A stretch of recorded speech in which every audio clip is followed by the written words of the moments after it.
Hello, everyone.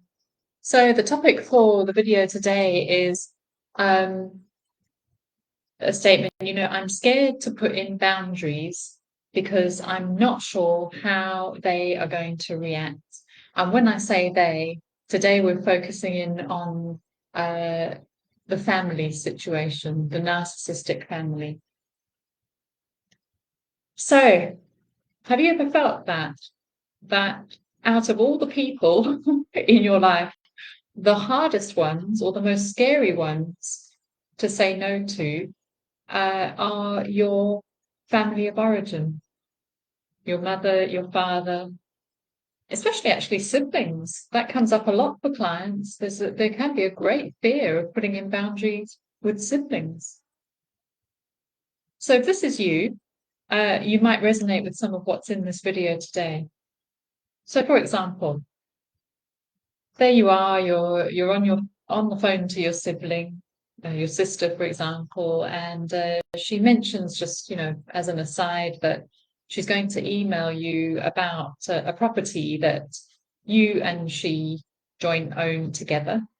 And she says she's been talking to and emailing the banks and the property manager, and she's just got something she wants to send you. Now, the thing is, you may have asked her more than once to make sure that you're copied in on all the emails, but once again, she hasn't done it. Or your mother says something that is outrageously disrespectful to you. Maybe something along the lines of, oh, you always were just like your father, which is a common one I hear from clients. Now, it depends on your role, what your role was or is in the narcissistic family, but often there's one of two responses here. The golden child or the enabler one would be more likely to let comments like this just slide, to bottle up the emotions inside and try to deny them. And in fact, try to justify them and almost take on responsibility for feeling that something was a bit off in the situation. The black sheep might see the disrespect. They might call it out, sometimes even quite aggressively, but then they'll, in a rage, exit. However, the thing in both of these situations is that there hasn't actually been any real opportunity to speak clearly to the narcissist about the boundary violation and then to take appropriate action. So what's happened in these situations, and this is what the narcissist wants, they're looking to elicit in you a trauma response. They're looking to elicit a fight, freeze, or fawn. I've been getting that mixed up recently, and I keep saying fleas instead of freeze. So my apologies if that ever happens in another video. So when you grow up with a narcissistic parent, you're trained to enter into fight, flees, or response. But you see, those responses are our conditioned ways of coping with boundary violations. We either flee from them, we either freeze, or we pretend it's all okay, or we fight.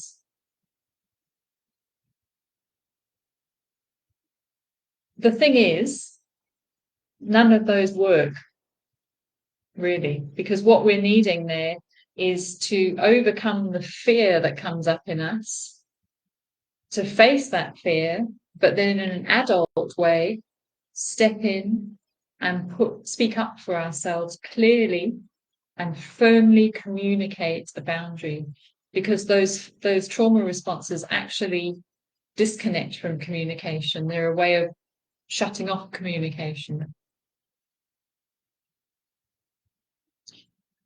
And it's understandable this because, growing up in a narcissistic household, if you were to think of putting in a clear, firm boundary, the fear that would come up. And even now as an adult, the fear that may emerge of, gosh, how is this other person going to respond? It's the fear of the narcissistic rage that keeps us responding in ways that do not allow us to stand up for ourselves and to communicate clearly on our own behalf.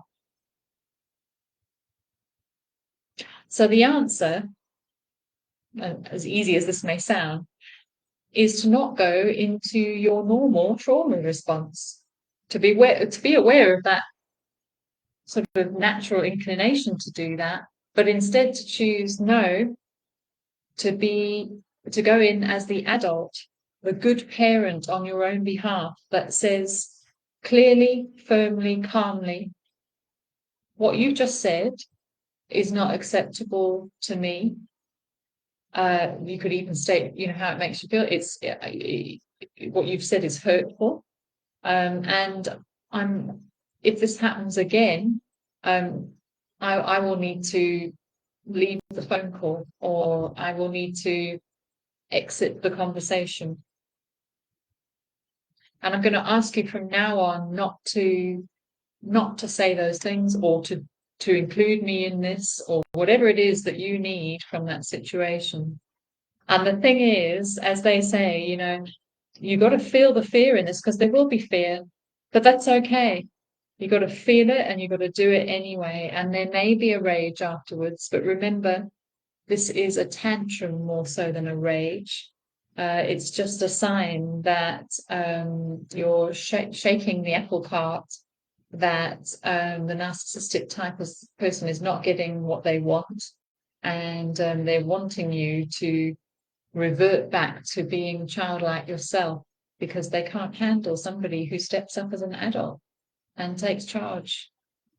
And as soon as they see that their rage is no longer controlling you, that's when they know that their days of power are limited, that they're losing their control over you. So if this video resonated with you, please do leave a comment. And yeah, if you haven't subscribed yet and you're watching on YouTube, I'd love for you to subscribe. I can't wait to hit the 200 mark. Not that it's a competition, it's more like a psychological thing, I think. Thank you everybody who has commented and liked and subscribed already. And I shall see you again tomorrow for another video. Take care, everyone. Bye now.